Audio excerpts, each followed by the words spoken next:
विशाखा की शादी कुछ ही दिनों पहले कार्तिक नाम के एक लड़के से दुर्गापुर गांव में होती है। विशाखा अपने ससुराल में बहुत खुश होती है। एक बार विशाखा उदास बैठी होती है तो उसकी सास उसे आकर पूछती है, अरे बहू, तू इतनी शांत क्यों बैठी है? क्या हुआ बेटा? कुछ नहीं माँ जी, घर की याद आ रही थी। एक काम करना बेटा, अपनी छोटी बहन को बुला ले, तेरा मन भी लग जाएगा है? विशाखा ये सुनकर खुश हो जाती है और अपनी बहन शिखा को फोन करके बुला लेती है। शिखा विशाखा के ससुराल आ जाती है। ती, कैसी हो आप? अरे आ गई तू, मैं तो एकदम ठीक हो गई। शिखा पूरे परिवार से मिलती है। नमस्ते जीजू, कैसे हो आप? अरे बढ़िया बढ़िया, तुम बताओ? अरे कुछ नहीं जीजू।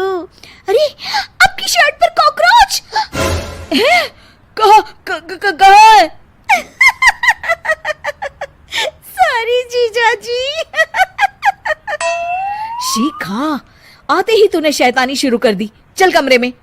अगले दिन विशाखा रसोई में खाना बना रही होती है और तभी वहां शिखा आकर उसे पीछे से डरा देती है।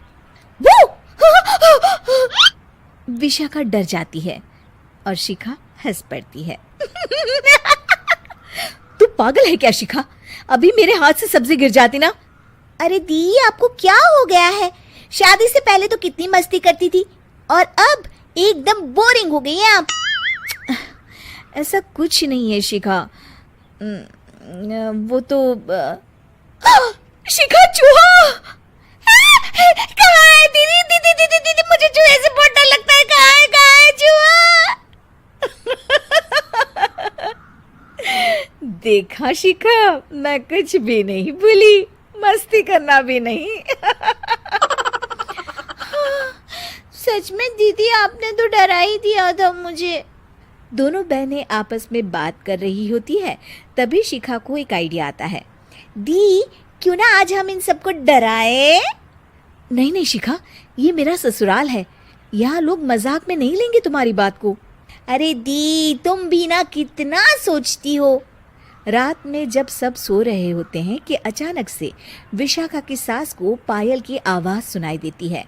वो आंगन में आकर देखती है तो आवाज आना बंद हो जाती है। अरे कौन है इतनी रात को? वो जैसे ही मुड़ती है तो देखती है कि सफेद साड़ी में एक औरत घूम रही है। वो डर जाती है और भागकर अपने कमरे में चली जाती है। वो औरत और कोई नहीं पर शिखा होती है। सास को डरा हुआ देख शिखा जोर जोर से हंसने लगती है।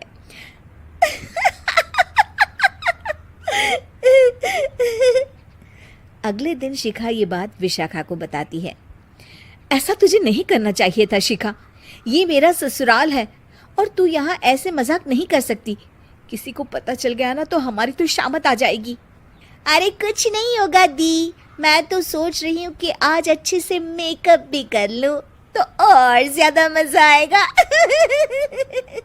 शिखा वहां से चली जाती है और विशाखा की सास ये सब सुन लेती है। ओह, तो ये सब शिखा का करा धरा है। रात में जब पूरा घर सो रहा होता है तो शिखा फिर से मेकअप करके आती है और पायल की आवाज़ फ़ोन से बजाकर टहल रही होती है घर में। तभी उसके ससुर आ जाते हैं। शिखा जैसे ही उनको डराती है वो अचानक से गिर पड़ते हैं और बेहोश हो जाते हैं। शिखा ये देखकर डर जाती है। अरे अंकल जी, क्या हो गया आपको? दी, जीजू, जल्दी आओ। अंकल जी उठिए ना। सारे घर वाले वहाँ आ जाते हैं। अरे पापा, क्या हो गया आपको? क्या हुआ शिखा, ये बेहोश कैसे हो गए? अरे तूने डराया क्या इन्हें ये चुड़ैल जैसा मेकअप करके? हैं? आंटी जी, मैं तो बस मजाक कर रही थी, मुझे नहीं पता था कि अंकल इतना ज्यादा शॉक्ड हो जाएंगे।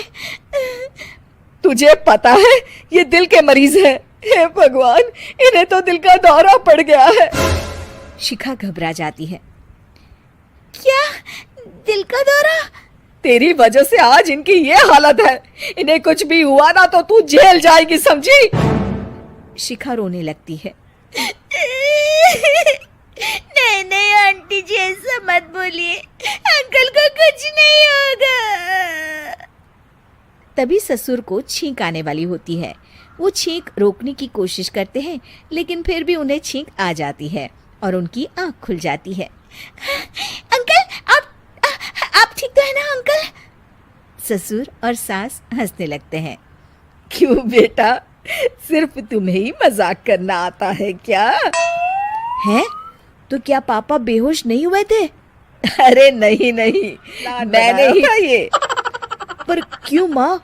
क्योंकि विशाखा को लगता है कि ये उसका ससुराल है, उन्हें ऐसी मजाक वाली बातें पसंद नहीं आएगी। पर उन्हें ये नहीं पता कि अगर ये दोनों बहनें शेर हैं तो हम भी सवा शेर हैं। ये तो बिल्कुल सही कहा आपने आंटी जी।